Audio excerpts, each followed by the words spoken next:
Hi, let's discuss some more example of analyzing non-recursive algorithm by using frequency count method. I already discussed 13 example including single for loop, multiple for loop and nested loop. Let's discuss some more nested loop. Example 14. For I equals to 1, I less than equals to n, I plus plus. For j equals to 1, j multiplication j less than equals to n, j plus plus, and some statement is given. This is a independent nested loop. I is not dependent on j. You can find running time for the first for loop. You can find running time for the second for loop, and you can simply multiply. Will get running time for this nested loop. Like for first for loop, running time will be n. For second for loop, running time will be root n. So total running time will be theta of n root n. I already discussed single for loop like this. For this type of for loop, running time is root of n. Let me analyze this algorithm. I'll take two variables. One is I, another is j square. So for I equals to 1, j square will be 1 square 1, 2 square, then 3 square. Like this it will be root n square. Root n square will be n. So when j square, j multiplication j less than equals to n, it will stop. Root n square will be equals to n, it will stop there. So for I1, j will run root n time. 1 square, 2 square, 3 square up to root n square. So it will run root n time. Then again for I equals to 2, j square will run root n time. We'll find j square for root n time. Like this it will continue. For I equals to n, we'll find j square for root n time. So for every single I, j square value is changing root n time. It will be initially 1, then 2 square, then 3 square, 4 square, 5 square, like root n square. So you can multiply n multiplication root n, it will be n root n. So running time will be theta of n root n. Or another way, you can simply add how many times this j square is running. J square is running root n time for every I. So you can add this root n plus root n plus root n up to n time. So that is nothing n root n. So running time is theta of n root n. Let's see next example, example 15. For I equals to 1, I less than equals to n, I plus plus. For j equals to 1, j less than equals to I, j plus plus.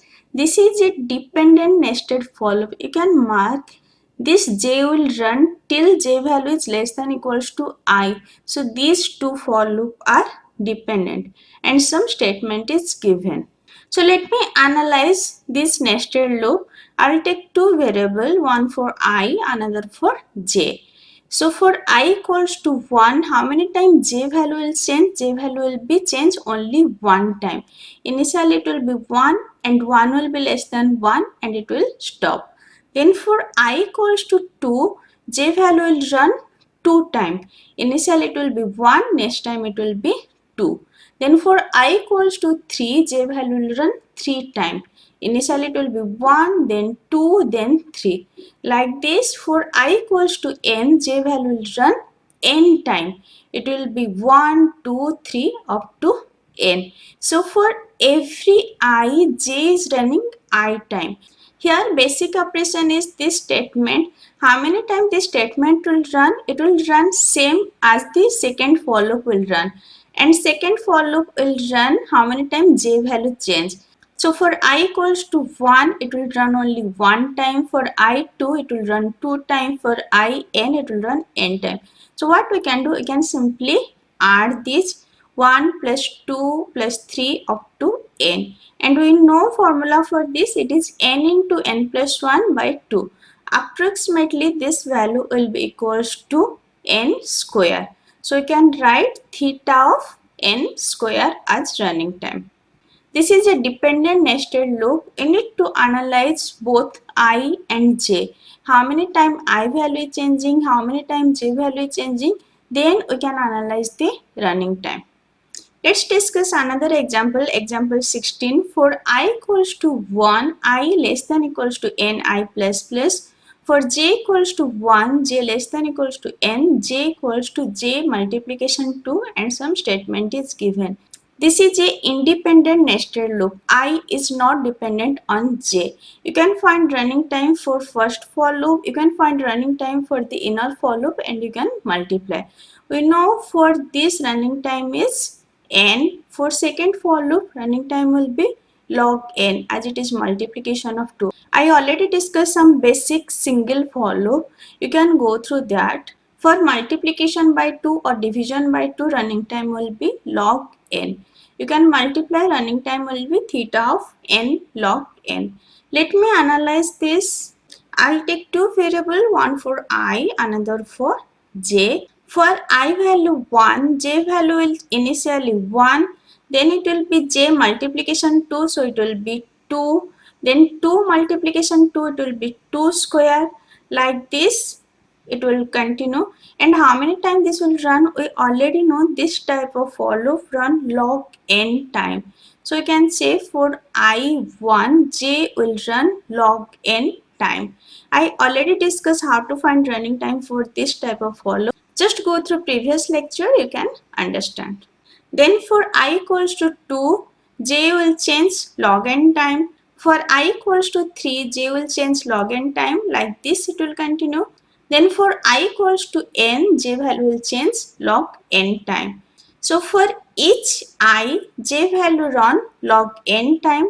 And how many time I value changing? I value is changing n time, and j value changing log n time for each I. So what we can do, we can simply multiply n multiplication log n. Running time will be theta of n log n.